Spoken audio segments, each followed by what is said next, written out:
And hello, everyone. Happy Friday, wherever you are.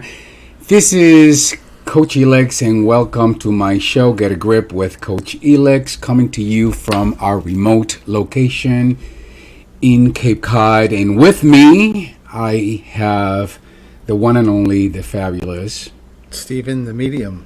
Stephen the Medium, who happens to be an attorney by day, a medium by night, and most importantly, my husband for 28 years. Really? Right? Really? Yeah. Is it? I didn't think that was final. I don't know. Maybe we'll wait for 30, to make it final. But I mean, you wouldn't tell based on how young and amazing we look. But 28 years. I concur. That's the reality. So, Stephen, Yes. what's going on? Tell us. How you doing? What are you up to? What's happening in your world? Well, I'm just, wonderful, and everything is moving forward in a beautiful way. Keeping busy with readings, keeping busy with a lot of behind-the-scene things going on, so it's all good. A lot of behind-the-scenes, really, real good stuff going on. So, Yes. If you follow Steven, stay tuned. If you don't follow Steven, you need to get on the ball immediately and start following. You better jump on the Steven. train, just saying. That's right. And we have my family's visiting. Yes. I have my cousin. Maybe they're listening. They're probably listening because I know she listens to my show. Hi, Ava. Hi, Eva. Hi, Mariana, Petunia. They came from Puerto Rico. They're my cousin, and they've been waiting for this moment for a long time because with COVID, they couldn't travel, or they didn't want to take the risk of travel. So they're finally here in our new home, and we are having an incredible time. Right, We're Stephen? having a blast. And yesterday, talking about a blast, we did something really incredible, really unique. You want to tell people what we did? Since Yes. you were the one who found this place Yes. originally? So about a month and a half, 2 months ago, I brought Elix, surprised him and brought him to the Dunbar Tea Room, which is in Sandwich, Mass. And I brought him for high tea. And it was incredible. It was just the presentation, the quality of the food, the tea. The first day we went, we just did the house tea, which is the Dunbar tea, which is amazing. And yesterday afternoon, we took Elix's mom, Ava, and Mariana, Elix's cousin and daughter, to the Dunbar, and they adored it. They loved it. Yeah, and I mean, don't judge. I mean, you're here if you're hearing us talking about high tea, it's not like we're snobs or anything like that. But high tea. No, I love I mean, high tea is something that if you haven't done high tea, You have to. you should. You have to. Yeah. And this place, I mean, I know there's plenty of places that do high tea. I know the Newport Mansions do high tea, but this place is absolutely gorgeous. It's very old fashioned, and they bring you those the teapots that are like really old fashioned, right? Antiques. And the presentation is so beautiful that you get the different. I mean, we had they served all kinds of food, of course, not just high tea, but we went for the high tea experience. So we order, the high tea. I don't know what it's called. Is it the Dunbar high tea, Stephen? I really remember. Yeah, there's 3 or 4 of them, so I forget. But we got the traditional. Traditional, I got the traditional house tea, which, as Stephen said, was incredible. He ordered something different, Paris, I believe it was. Yes. And that was awesome as well. But Amazing. Again, the presentation is just beautiful. They give you these 3 layers of little sandwiches, and then in the middle they put these homemade scones that are warm with butter and jelly, and at the very top they put a layer of mini desserts. And let me tell you, it was wonderful. My mom loved the experience. She's never been to high tea, and she loved the experience. And I think Eva and Mariana loved it as well. Oh, they no question, they loved it. And this was our second time there, so it was pretty amazing. And so that was, that was a lot of fun, and that's what we're doing. We're just hanging out with them and showing them around. This is the first time that they visit in our new home in Cape Cod, so we are just taking advantage of being tour guides for them, Which we so love. we, of course, we love. Anything else going on for you, Stephen? I don't think so. I mean, we have a beautiful day, the rest of the day after the show planned. Yes, we do. We're going to go into Boston. We're going to have a fabulous dinner at actually a Puerto Rican restaurant in Boston. So I'm very excited. I'm looking forward to it. So I am excited about today's conversation, Stephen, because it's a conversation that is very prevalent for all of us. Very often we talk about living without regrets. How often do we say something like that, Stephen? I am living a life without regrets, right? Right. But it's not always easy, and I'm almost positive that every single one of us, despite saying we're living a life without regrets, we do have regrets. And we do have what the conversation that I call would've, could've, should've conversation.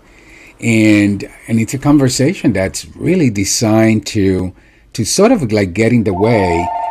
Oh my God, what is going on? Sorry about that. I have no idea. Hello. Is that somebody calling you? By the way, if sorry for the interruption, but you guys you guys gotta laugh about this. This is actually my mother's phone. So Can't you lower that? I don't know, Stephen. I don't really know this phone that much, but my mom lives with us, and I'm not kidding you guys. I think she gets more calls than we do. Her phone is constantly ringing, and I do have a landline because just in the event that she has an emergency and she needs to call me. But I was not expecting. Would you like us to pause? Well, no, thank you. That's Mark, our producer. Listen, we gotta dance with what we get, right? And this is part of life. We get interruptions all the time, and in this case, it was a real interruption, and so we just dance with it. So, anyways, I think she's now on the phone talking to some God only knows who, but my apologies about that. But anyways, we're talking about regrets, and we're talking about the conversation, the would've, could've, should've conversation that's really designed to anchor, to put the lid on progress for us and what's possible for us. So today's conversation is about letting go of regret and learning to reframe that narrative. That again, it's not going to go away. By the way, it's the narrative. It's part of our being a human being. It's part of our makeup. But what we're going to learn today is how to reframe the narrative, how to shift the narrative, to make up a different narrative that it's not going to give power to that would've, could've, should've kind of conversation that we all have. Stephen, when you think about regrets, what comes to mind? Well, I think the first thing that comes to mind is when I do so many readings that I've done, that it's very seldom that spirit will talk about regrets. Sometimes, but it's definitely the minority, which I think really sort of supports what I think, that yes, I mean, that's such a predominant, sort of thing with people and humans. But I think the more I learn, the more I understand that I don't have these regrets, because it's really formed who I am right now. But it's a process that you got to go through, and it's a long process. Yeah, and I think the point that you're making is, when you know, when to put it simply, right? We regret choices that we make because we worry that we should have made other choices, and that is that happens in the human space. We think we should have done something better, but we didn't, and then we then create this dialogue in our minds about I could have, I should have, I would have done better had I known differently. And regrets happen with both action as well as inaction. And sometimes we feel regret about things we haven't done. And perhaps I would even invite you to consider that the things that we haven't done, we feel more intensely than the regret that we feel about the things that we did do.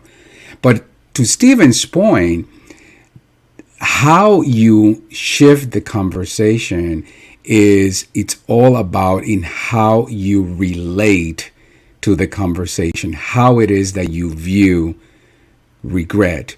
And that's what we're gonna dig into that conversation, how to help you take a narrative that you make up anyways, and but unfortunately we are conditioned to make it up in a way that sort of anchor us, keeps us stuck. And I would even say that we use that as a way to justify, or validate a point of view, or how we feel or don't feel, or the result that we have or the result that we don't have. But nevertheless, it's some invented narrative that has absolutely nothing to do with the what so. So this conversation today is about reinventing that, and it's about learning how to create a new narrative that's going to keep you in the present, because the truth is what happened yesterday, it's done, it's over. Spending time in a conversation about what you would have, should have, could have, it's is a wasted time. It's a wasted conversation. So we're not going to do that. I think talking about wasting time, I think it's time for a break, right, Stephen? Yes. So we're going to take a break, and when we come back, we're going to dive in to letting go of regret. Could have, should have, would have, no more. We'll be right back.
And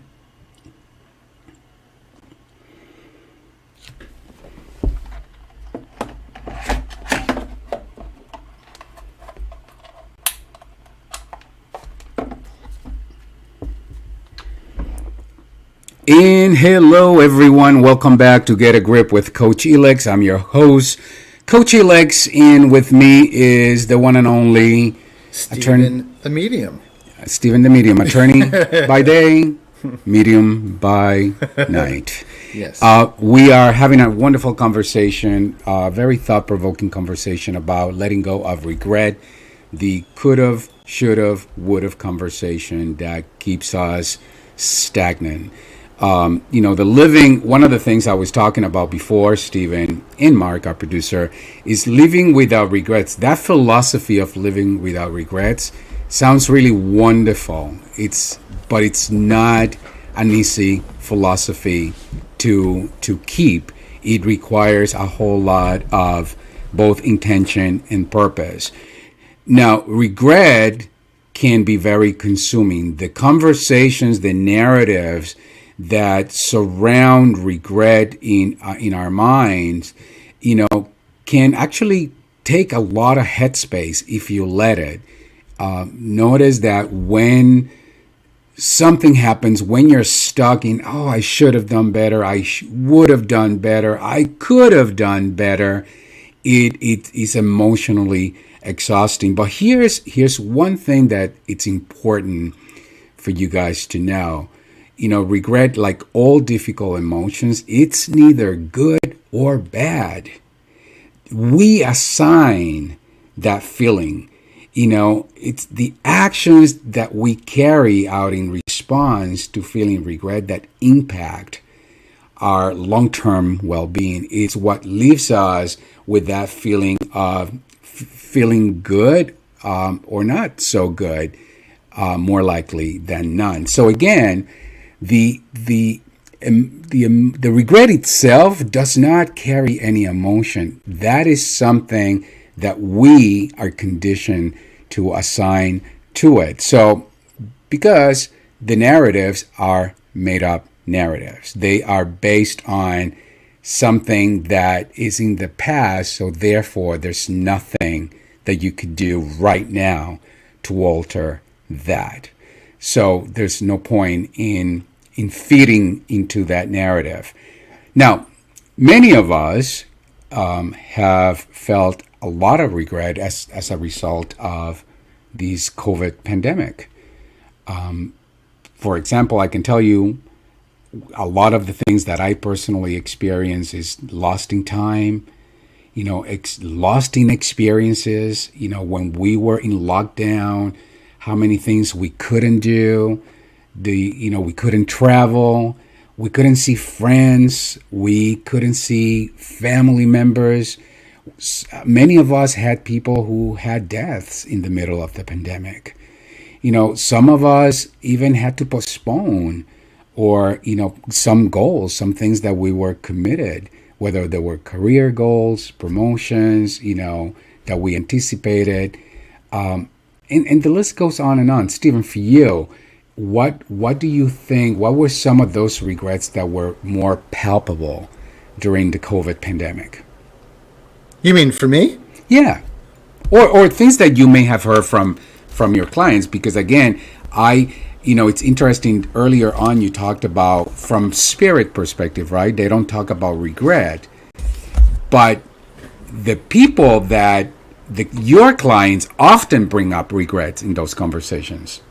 Yeah, well, exactly. I definitely have had spirit talk about. Usually, it's like one regret, but it's definitely uncommon.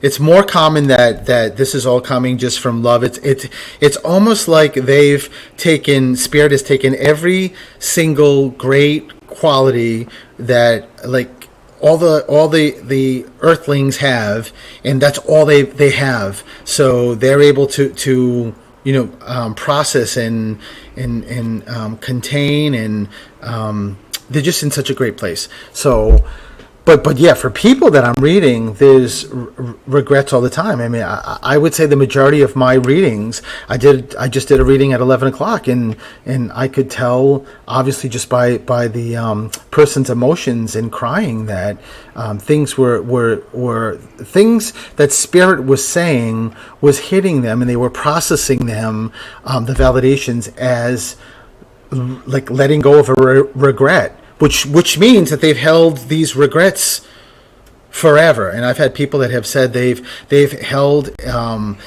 something that is in the category of regret for 30 years. It's amazing. Wow. And that's actually the point. The point is of this conversation is for you to know that you have access to letting go of that conversation, because there is nothing that keeps that conversation, attached to you but yourself. So holding on to something for a day, for a week, for years it's a choice. You get to choose that. And if you want to choose that, that's fine. If you want to suffer, go ahead, knock yourself out. I don't recommend it. I tell people, listen, suffering is optional. Don't recommend it. Now, one of the, when we talk about other common regrets, I often think about missed opportunities. That shows up quite often. Not telling someone something. Not expressing your feelings. In particular, you've been holding on to something, you haven't told that person, and then something happens, that person passes, and then you live with that regret of, I should have, I could have, if had I known this, I would have. Not spending our time more wisely, accomplishing more, really paying attention to the things that really matter to you. Procrastinating is a big common, regret. How oftentimes we just procrastinate time and time and time again. And procrastination, I often tell people, it comes from this arrogant place that tomorrow is a guarantee to all of us. And guess what? There's no such thing. Yesterday, by the way, it's done and over. Done and over. Tomorrow is not a guarantee. Tomorrow is an illusion. So all we have is right now. Not forming better habits or, staying stuck in those bad habits. For example, you don't eat healthy. You should be eating healthy, but you don't. Not exercising, not doing the things that you always wanted to do, those things that you've been dreaming of, and you just sit on the sidelines hoping for the perfect day to start doing something. Those become later on, regrets in life. Getting into or staying in bad relationships. This is a big one. I have clients today that are stuck in this conversation, working too much. Stephen and I talk about this all the time. We know people who are stuck in the conversation of, all they do is work. And then all of a sudden they get sick and they realize, oh my God, what was I doing? I'm not going to do that again. And then a few months later they forget and they go back to that same habit. Those are, again, regrets, and those are conversations that you have access to changing. And perhaps the one that I would say it's most common for us is making mistakes or what we perceive as a mistake. I should have done differently. I should have done better. Had I known, I would not have made that choice. Or I would have done better. That's again a conversation that is so designed to keep you stuck, to keep you anchored, and to not allow progress to happen. Stephen, what are you hearing so far? Here, is this resonating with you? Yeah, I mean, all of it is resonating with me because I think it resonates with every single person. It's part of life. It's part of nature. And I always in these conversations, because I've learned so much from my profession as not as an attorney, but as a medium, and talking to people that are here, and then talking to the loved ones who have crossed. And one of the things that I've found in my readings is that so many people that have regret that I'm talking to, that are living in this world, comes from some kind of guilt. There's always that. And I guess if you think about it, they go hand in hand, because a lot of, like, a typical one is, I shut off my relationship with my father, and then he got sick, and then he died. And the first piece of that equation is really the guilt of, like, intentionally, because you intentionally didn't see him for whatever reason, and knowing you did that, and then you go through that big, like, climax that your dad died, and then on the other side of that, you don't go anywhere. It's like then you're stuck with the regret, knowing that it sort of is circular and goes back to the guilt, because the regret now is, why did I do that? Why did I do that? I had the opportunity not to do it. I mean, it goes on and on and on. So those two things I always see together. I don't know if that makes sense.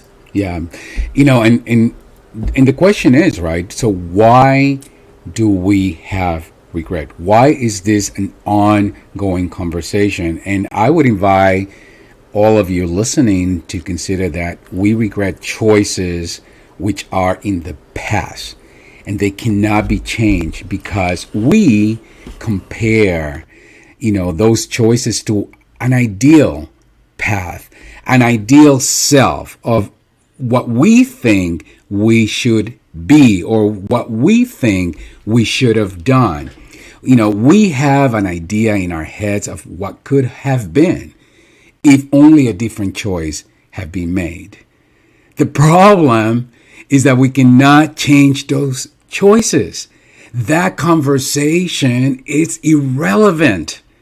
And feeding into that conversation, it's only going to keep you in that space of regret, which, by the way, is a space of no power, where you feel powerless, where you feel less than, and you continue to feed into that conversation. So if we keep comparing the unchangeable choice we actually made, to this ideal, this fantasy, it can be changed, and it will never be as good as the ideal, because the ideal it's some made up fantasy that does not exist. It only exists because you made it up.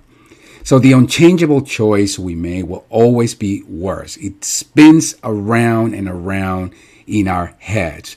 And that's what you want to get a hold of. It's a narrative that is an invented narrative. It comes from a place of some ideal self that we made up and that we're holding on to for many reasons. But we're going to take a break. When we come back, we're going to keep diving into could've, should've, would've, and letting go of this conversation that keeps us all stuck about regret. We'll be right back.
And hello, everyone, and welcome back to Get a Grip with Coach Elix.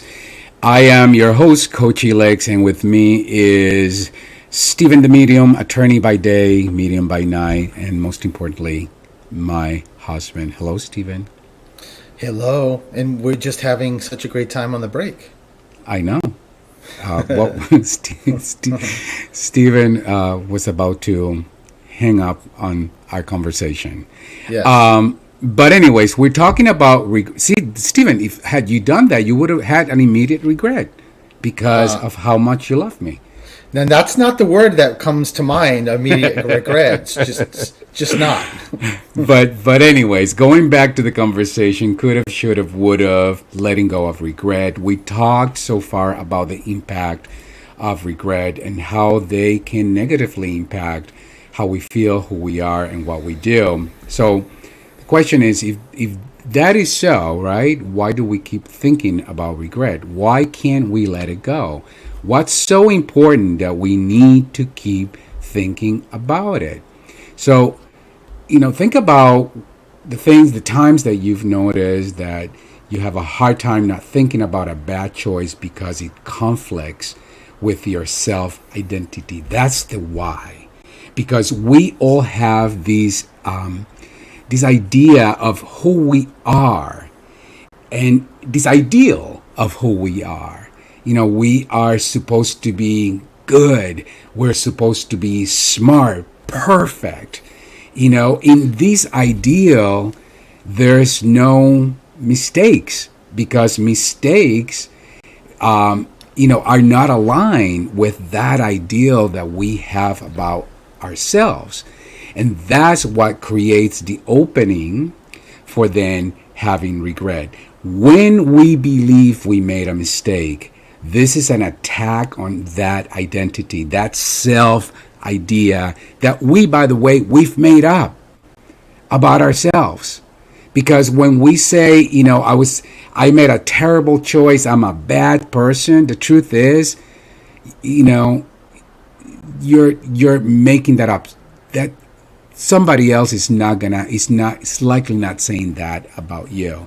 And you're amplifying that conversation. And again, that conversation, it's designed to keep the anchor in place, to keep you, put the lid on and prevent progress.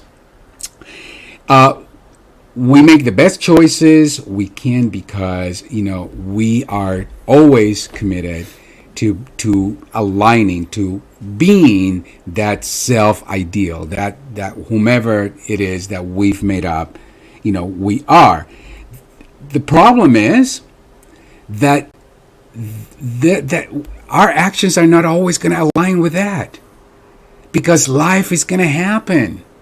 And when life happens, you're constantly going to be then confronted with this constant would have, could have, should have conversation. A conversation, by the way, that it's going to spin around and around in your head without resolution. There is no way to solve this problem because it's very likely that what you're regretting happened in the past, a past that cannot be changed.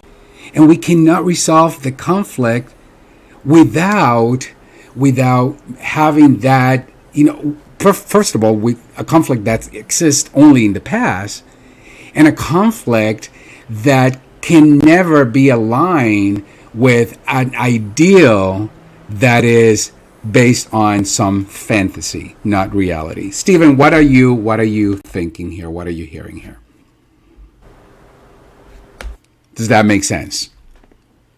Yeah, it does. I don't know why I was on mute, so I was trying to get off. Yes, of course it makes sense. It makes sense on so many different levels. And I also think is it possible to have levels of regret also? Because I just think there's even in just conversations, you just meet someone for dinner and your friend tells you that, I don't know, in the grocery store, there was an incident that someone said something to them and they didn't say anything. And after the fact, they thought, oh my God, this was the perfect response. I wished I said it. And it's in the bigger picture, it's so trivial, right? I mean, it's just you're never going. It's a stranger. You're never going to see them again. Yet it drags into dinner, and the person's still talking about it. There is absolutely different levels of regrets. Some regrets are deeper. Some regrets are more personal.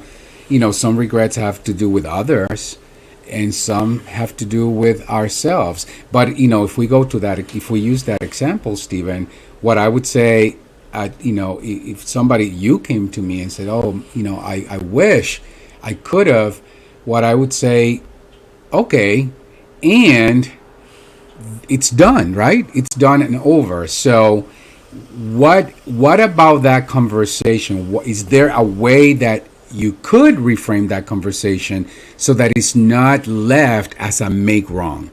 Because what happens often is those regrets, we frame them as make wrong for ourselves. You get what I'm saying here? Yes, absolutely. And that's where we give power away. I'll give you another example, Stephen, of a different level of regret. As you know, back in the early 2000s, when 9/11 happened, I was leading a program, for landmark education, the Introduction Leaders Program, and I used to travel to New York for the program every 6 weeks, I believe. I don't quite remember exactly, but the landmark education offices were at the World Trade Center. They collapsed. And I was there about 6 weeks before 9/11, and I was due to be there the Thursday after 9/11. 9/11 happened on a Tuesday. I was due to be there Thursday. Now, this is a trip that I made countless times. I spent all kinds of time at the World Trade Center, at the World, in one of the towers where the landmark offices were. When 9/11 happened, one of the things that I noticed immediately was a conversation that took place in my mind repeatedly about, oh my God, what would have happened had I been there? And I will tell you that would have conversation put me in panic modes many times. Because you just placed yourself in a situation that was a fantasy situation, by the way. I wasn't there. I was not there.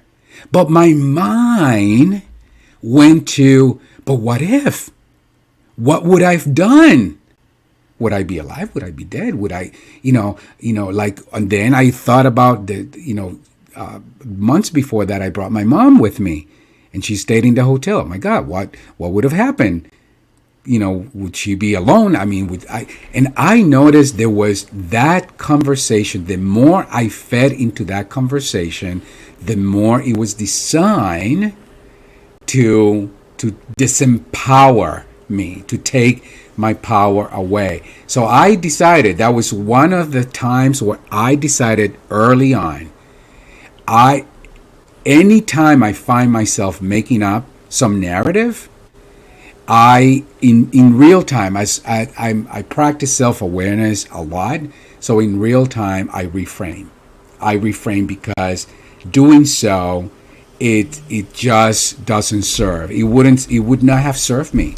Then it wouldn't serve me now. So I would invite you guys to think about the many times where you do the same. Where you go into what could have happened? What should have happened? What didn't happen? And again, that's all part of regret. And it's all part of a narrative that is designed to disable you, to anchor you from progress. Felix, let me ask you something from your perspective. So in the example you just gave, if you went down that road and said, briefly, because I went with you too, if you remember, I stayed at the hotel with you too when you went down there. And if you went down that road and just thought, oh my God, like what if this was the weekend that 9/11 that I was there, but then followed it up with an immediate but thank God I wasn't, and I'm here, and I'm alive, and it didn't happen, and sort of close it down. Does that just squash like the regret? Like you're Absolutely. still thinking about it, but the end result is a little bit different, right? Absolutely. I mean, again, I think your point is it's really important. We still humans, right? Right. Our human mind is going to work however our human mind works. So of course, we are going to have those thoughts. We are going to have those regrets. This conversation is not about you shouldn't have that or don't have that. This conversation is all about learning how to reframe, paying attention so that you notice when it is you're doing that thing. You know, and again, Stephen, think about how many conversations have you and I had where, you know, we help each other reframe. Right. Where you may say to me, well, can you reframe that? And I may say the same to you. Because, again, this is not about, oh, we're never going to do that.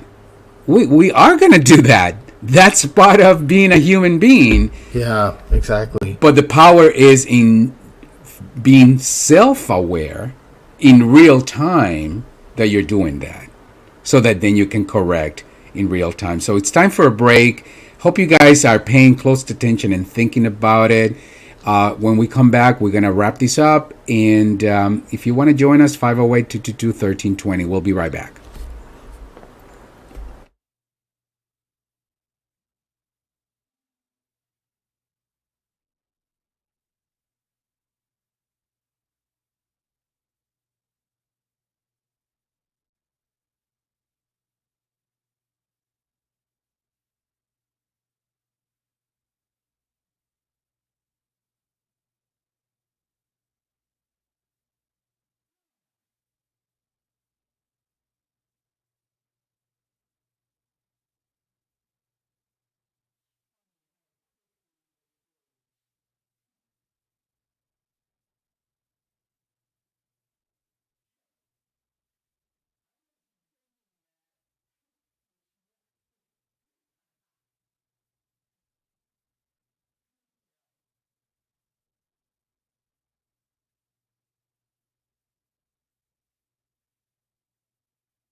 And hello, everyone, and welcome back to Get a Grip with Coach Elix. I am your host, Coach Elix, and with me is the one and only Stephen, the medium. And I got to tell you, Elix, before you start, I love how you brought this conversation to the level to make sure that everybody knows we all do it. Like we all go into that place of regret, and it's just It's just what you do with it once you're there and how you get out of it, which is the important thing. And that people just don't feel like, well, listen, you must be better than me because I still fall into it. So I love that you just pulled that out.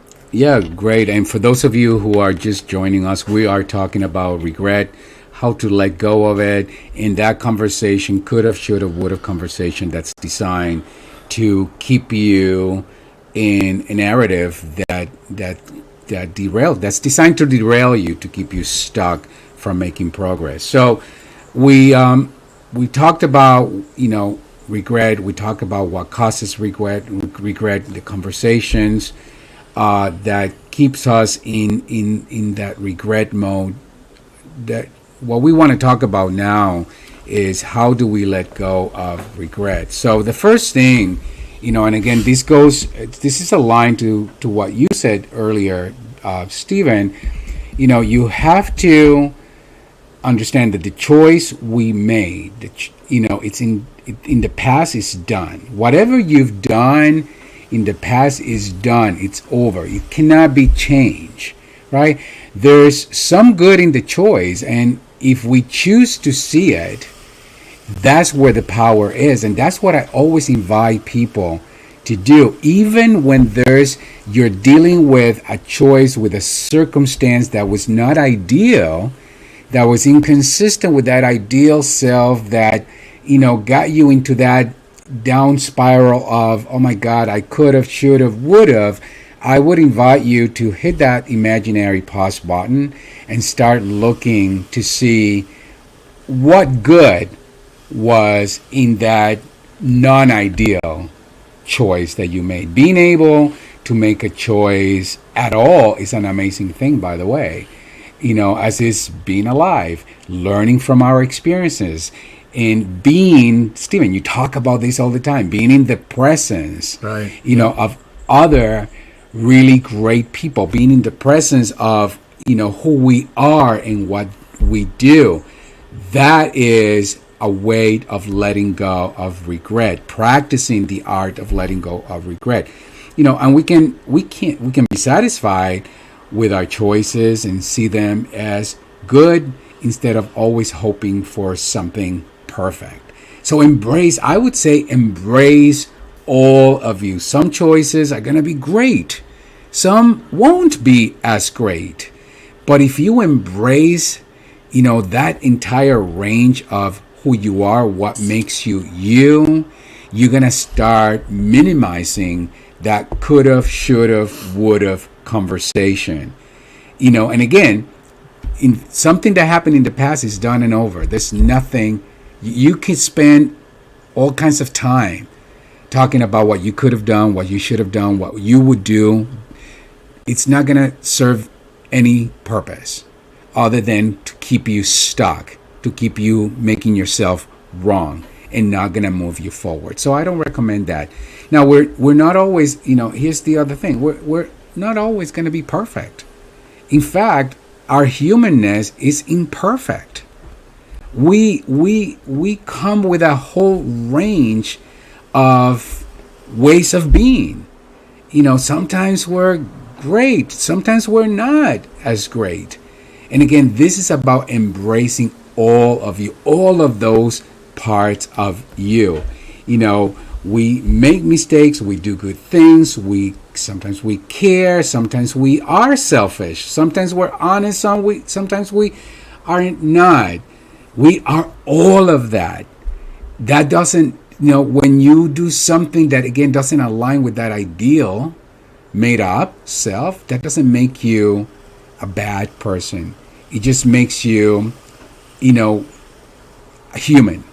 And the power here is in being able to shift that conversation in real time. So, interrupting the narrative. Our minds are always constructing narratives to explain our feelings, to explain our experiences. These narratives are rarely accurate and they're very often very unhelpful. Why? Because they're made up narrative that are designed with the premise of some ideal self that doesn't quite exist.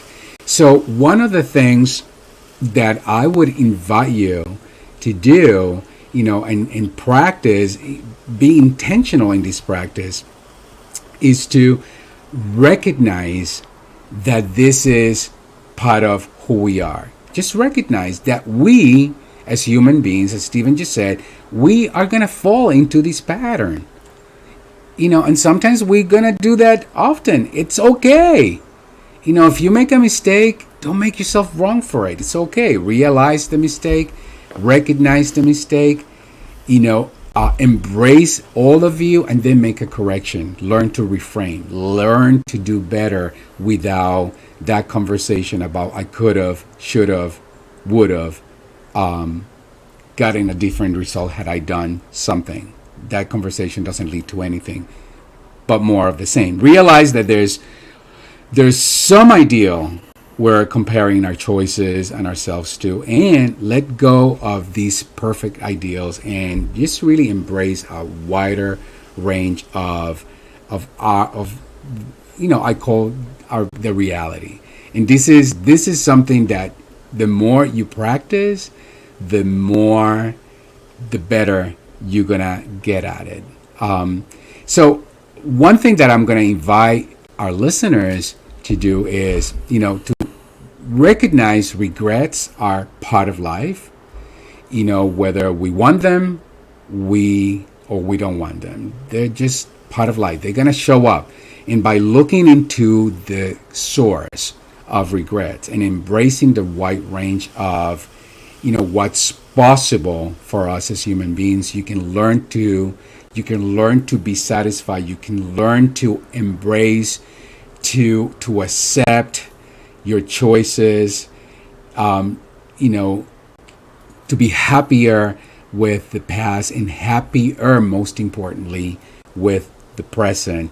And to highlight what you said, Stephen, earlier, I invite you to look at the past with gratitude rather than focusing on the missed opportunities.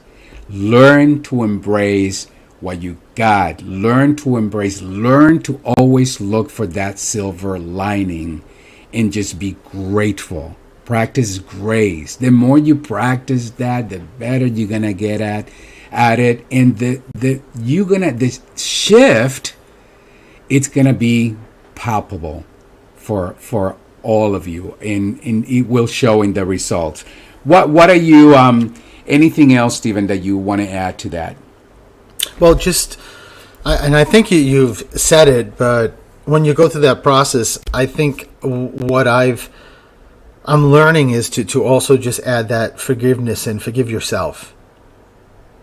When you're dealing with the regrets and feeling like you did something wrong. I mean, I know you what you said was the same thing. It's just that it's just one of those things that I think for me and for many people, sometimes it's hard to even, like, how many times do you actually say to yourself, like for me, Stephen, like, I forgive you, like I forgive myself. Like, how many times do people actually even say that? They don't, because it's I think it doesn't happen a lot, and I think it's something that people should make sure that they have it. You can forgive people, so you can forgive yourself, and that's where you start. So that's wonderful, Stephen. So that right there, that's a practice, right? Practice. Actually loudly saying to yourself when you're in that conversation of regret, just saying, you know what, I forgive you, I forgive yourself. Make regret productive by thinking about what you value and what actions you can take to get closer to the things that matter to you most. That's not about the past, that's about the now. It's not even about the future, by the way. That's about the things that matter to you most, and do so now. I think that is perhaps one of the best ways to shift the conversation and to not give power to the would have, could have, should have conversation. So I hope this was a valuable conversation. Was it valuable for you, Stephen? Extremely valuable. It's always and valuable. Yeah, and when I talk and I'm listening to myself and I'm listening to you, even though I'm having these conversations day in, day out with all my clients, I will tell you, I find it so valuable to just keep talking about this because it just reminds me of my own humanness. And as I've been a coach for a long time, but I'm far from perfect, and I fall into these regret conversations as often as other people do. So Stephen, tell people how they can find you. By Stephen the Medium. Any social media is under Stephen the Medium. And if you are not connected with him, your assignment is to find Stephen the Medium and connect with him. And if you're not connected with me, well, then I can't talk to you. This is unacceptable. You can find me at Coach Elix. And as always, let me tell you, people, I have someone that does a lot of work behind the scenes. You don't see her. She's absolutely darling. And that's really pun intended. Her name is Lindsay Darling. And she does tremendous amount of work to make me look very, very good. And she does a lot of work for Steven as well. So, Lindsay, darling, thank you for everything that you do. I don't think tremendous. Honestly, I don't think tremendous covers it.